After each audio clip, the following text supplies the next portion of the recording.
Le sauveur de chacun est en soi-même. Très cher, passant en revue le déroulement de l'année écoulée, je suis très reconnaissant de constater que la foi, l'espoir et la confiance que j'ai investis dans la nouvelle entreprise ont porté des fruits d'une qualité merveilleuse et durable. Qui aurait pu prétendre, il y a seulement 12 mois, que de si nombreux courants de vie sur la face de cette terre se rassembleraient autour d'un même intérêt, d'un même service, avec un même enthousiasme et qu'ils seraient disposés à accepter la vérité pour elle-même. Si vous saviez combien de fois nous avons eu le privilège de rencontrer une nouvelle vibration sur laquelle la parole de Dieu a atteint les êtres qui ont toujours été à l'avant-garde de l'évolution, vous comprendriez mieux notre profonde gratitude et notre surprise à constater que de si nombreux courants de vie se sont empressés de saisir la vérité sans que nous ayons à faire une dépense incalculable d'énergie pour convaincre l'intellect de l'authenticité du message et de la perfection de la source dont il provient. Il est bien plus facile de recueillir les principes d'un enseignement dispensé après le départ du messager, et lorsque les disciples, baignés encore dans l'aura de sa présence, sont déjà convaincus de l'authenticité de la parole, qu'il ne l'est d'ouvrir la porte à l'épanchement d'une nouvelle vibration. Celle-ci, à cause de sa force et de sa rapidité, ne peut que rencontrer la résistance de ce trait humain qui exècre le changement, l'inconfort et l'engagement personnel. Ces derniers sont cependant indispensables pour qui veut s'élever au-dessus de la vibration naturelle, dans laquelle l'âme et les corps intérieurs somnolent plus ou moins en s'accommodant de l'espoir d'une expiation déléguée. Dites à un homme qu'il fait lui-même son destin et vous éveillez un tigre. Lorsqu'un homme choisit un sauveur, selon ses critères, sa conscience est nette et il repose sur la confortable illusion que la ceinture de sécurité qu'il s'est choisie transportera le plus sûrement sa forme endormie sur l'autre rive où, automatiquement, l'attendent la vie éternelle et les dons bigarrés de ce ciel qui lui est personnellement destiné. Cela est tout aussi vrai pour les prétendues âmes émancipées qui se sont dégagées de la croyance aveugle de la rédemption trouvée dans le sang de l'agneau, comme cela est le cas pour les membres traditionnels de l'Église. Les émancipés transfèrent simplement la charge de leur salut sur une autre personne, physiquement incarnée ou imaginaire, puis retournent à la douce somnolence qui a fait de cette race récalcitrante une tache dans tout le système solaire. La patience est à l'ordre du ciel. Nous voyons des âmes dégagées par l'effort gigantesque de la Légion angélique, du Seigneur Michel et des frères et sœurs représentant la libération de concepts périmés, d'erreurs et de fautes nées d'une mauvaise interprétation des vérités apportées à l'homme à travers chaque âge, se débarrasser finalement de leur léthargie et élever leur vision pour comprendre le message déployé du jour présent. Alors que vous croyez qu'ils sont enfin sur le chemin, comme des enfants dont le seul souhait est de retourner dans le sein de leur mère, ils se pelotonnent à l'ombre d'un nouveau Rédempteur, abandonnent leurs efforts et attendent leur salut de ses accomplissements. Et nous sommes tenus de rester à l'écart. Triste est le jour où ils se réveillent et constatent peut-être que le Rédempteur a cessé de marcher sur la voie de la vérité et que dépendant de la progression de l'étoile à laquelle est accroché leur wagon, leur voyage est au point mort, ou pis, a fait marche arrière. Sage est celui qui prend les choses en main et parcourt lui-même le chemin, les yeux grands ouverts, le cœur attentif à la voix de l'esprit. Qu'il monte lui-même la garde et ne s'attarde pas dans la fausse sécurité des accomplissements d'un autre. Qu'il bénisse celui-ci comme un bon compagnon de route, mais qu'il fasse dépendre le but de ses expériences de ses propres efforts, car ainsi se conquiert la victoire. El Morya. La vérité à travers le filtre des concepts humains. Mon cher Sheila, ensemble nous avons été au cœur de Shambhala et nous avons été baignés dans la flamme cosmique de cette divine patience qui est la nature incarnée du Seigneur du monde. Nous avons senti l'amour de son esprit pénétrer le feu de nos natures, pondérant l'action impétueuse par la sagesse et l'enthousiasme par l'innocuité. Il y a plus d'énergie dans les gens du premier rayon que dans ceux de n'importe quel autre, à cause de sa nature, qui est la force d'entraînement irrésistible de la volonté de Dieu. Plus notre conscience individuelle est élevée, mieux nous comprenons la méthode pour accomplir cette volonté, comme le fait elle-même la divinité, sans opposition, mais dans une libération rythmée bien définie. Ayam, je suis très heureux de votre acceptation complète de notre réalité tangible. C'est l'argument spécifique que j'ai présenté au conseil karmique pour obtenir la dispensation par laquelle nous pouvons contacter nos Shélas et familiariser leurs sentiments avec notre présence réelle en tant qu'hommes et femmes d'une plus grande maturité peut-être, et qui peuvent être rapprochés sur une base commune de service au monde. Avant que le voile des pensées et émotions humaines n'obscurcit les instruments de perception, les maîtres et la légion angélique étaient acceptés par la race évoluante. Le progrès des trois évolutions se réalisait dans une association glorieuse et harmonieuse. Chaque évolution était profondément intéressée aux autres et avait une compréhension complète du service et de leçons individuelles que les autres élaboraient. C'était véritablement un progrès voulu par Dieu sur l'échelle de lumière. Quand l'homme perdit le contact avec les sphères intérieures, la loi prévit la venue d'instructeurs, de messagers et en de rares occasions d'avatars, qui apportèrent à l'humanité la connaissance de la loi et des dirigeants de la race. Mais pour la plupart des gens, ces intelligences furent reléguées au royaume du désir illusoire et de l'imagerie idéalisée, et le contact d'âme à âme et de cœur à cœur ne fut plus accepté dans les sentiments. Aujourd'hui, chaque courant de vie croît et se développe aussi bien spirituellement que physiquement. Les 7 corps sont tous reliés par une force vive spirituelle, et les efforts favorisant une plus grande perfection des corps inférieurs ont un effet correspondant sur les corps supérieurs.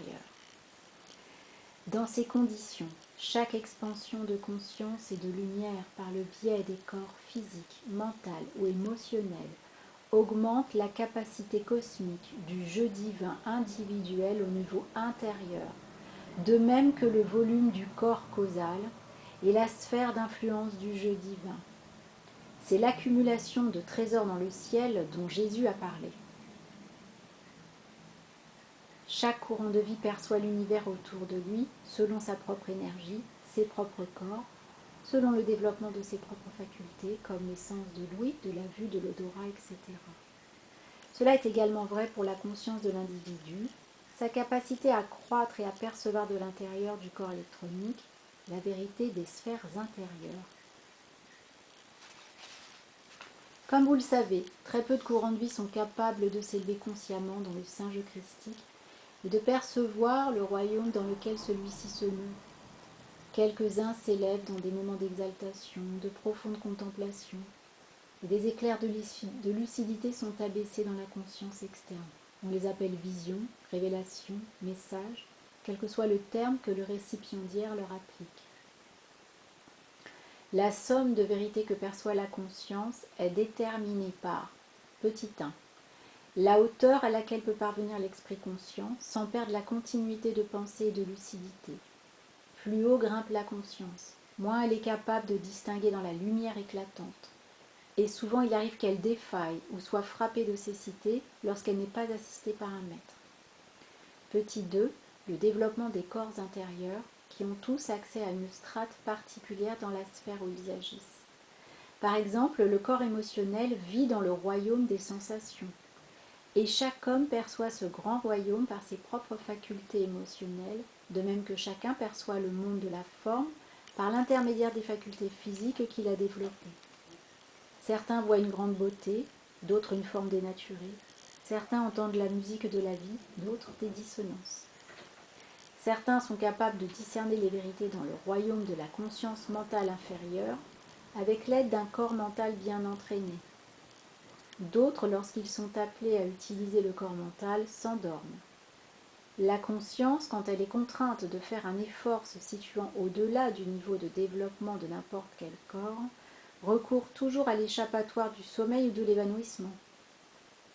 Les spiritistes ont appris à pénétrer dans la fine substance du monde éthérique en contrôlant les sens et en focalisant la conscience sur leur corps éthérique.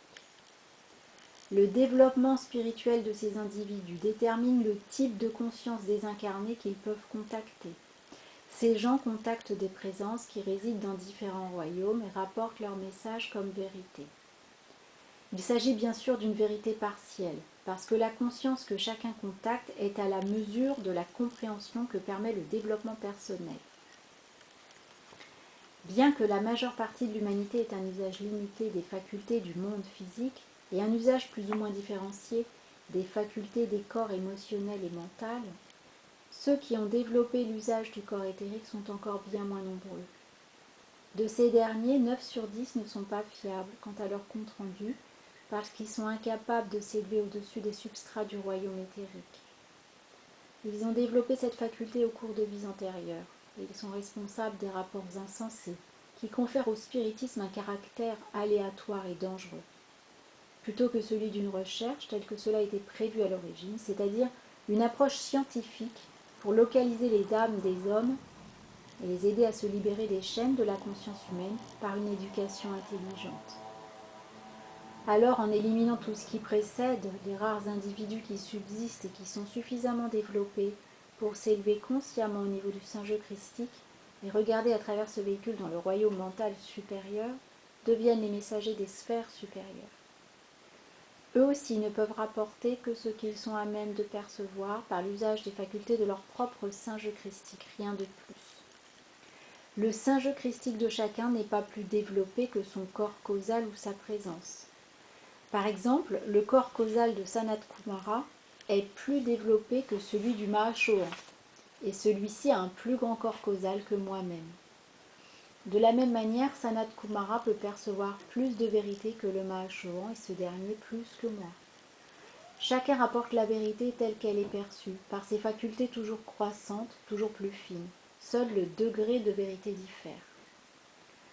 Cependant, tous ceux qui ont accompli leur ascension rapportent seulement la vérité. Tous ceux qui doivent élever leur conscience à travers leurs corps inférieurs et revenir avec la vérité au travers des mêmes véhicules auront dans leur présentation une parcelle de la substance de leur véhicule. Prenons l'exemple de 2 courants de vie qui ont développé la capacité d'élever leur conscience au point où elle soit éveillée, alerte et réceptive à la présence du Maître.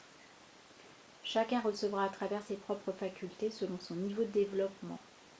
L'un peut avoir des siècles d'avance sur l'autre. Cependant, tous deux sont des instruments de la volonté divine. L'instruction leur parviendra dans le cerveau physique par l'intermédiaire des mondes mental et émotionnel. La pureté, le désintéressement et la nature de l'individu détermineront la précision de la révélation. L'usage auquel est destinée la présentation de la vérité est une bonne mesure du développement du messager. Parce que même lorsqu'on a développé la conscience à un point où elle peut accéder à volonté au royaume supérieur, si la parole et le don sont utilisés à promouvoir le jeu personnel, le service n'a plus grand intérêt pour la hiérarchie. Une fois qu'un courant de vie a appris à gravir l'échelle des royaumes de lumière, personne ne peut l'empêcher de rapporter ce qu'il y a vu. Cependant, les sages sauront que ces récits sont le résultat d'une vision personnelle. Et si celle-ci est entachée d'agrandissement égotique, ceux qui choisissent de la partager ne verront que le désir illusoire du messager enrobant la lumière universelle selon sa propre conception et la substance de ses corps inférieurs, mental, émotionnel ou éthérique. Par exemple, si vous placiez 5 individus dans une pièce en compagnie du Maître Saint-Germain, et s'ils devaient retenir son aura et la pression de sa présence dans chacun des 5, le voyant avec sa vision physique, son corps émotionnel et son corps mental recevrait son message selon son propre développement, l'un recevant des éloges pour de grands accomplissements, l'autre percevant l'apaisement de sentiments affolés, chacun attribuant au maître ce qu'il souhaite le plus. Cela est également vrai pour ceux qui regardent par la fenêtre du corps éthérique et du Saint-Jeu christique. Lorsque la vérité est impersonnelle, traitant d'un aspect de la loi, elle est souvent rapportée correctement.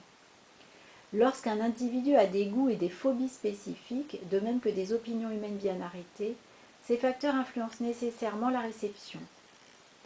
J'espère que ce qui précède vous sera de quelque assistance dans les heures présentes, que cela incitera les étudiants à garder leur conscience éveillée, par l'invocation, la sélection musicale, la méditation, etc., et à ne pas la laisser s'échapper dans des divertissements plus plaisants.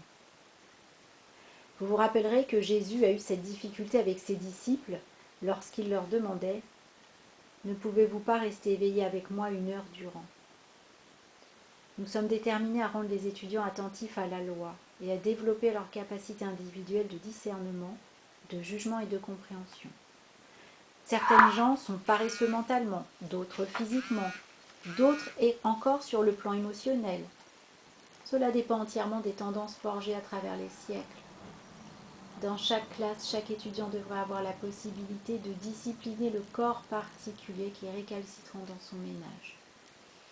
En particulier, lors de l'élévation de la coupe, lorsque l'étudiant s'élève consciemment vers le singe christique pour communier avec la présence et le souvenir de sa volonté, tous les corps du courant de vie devraient être attentifs à recevoir les plus grands bienfaits de l'épanchement spirituel qui prend place à chaque niveau. Patiemment, El Moria.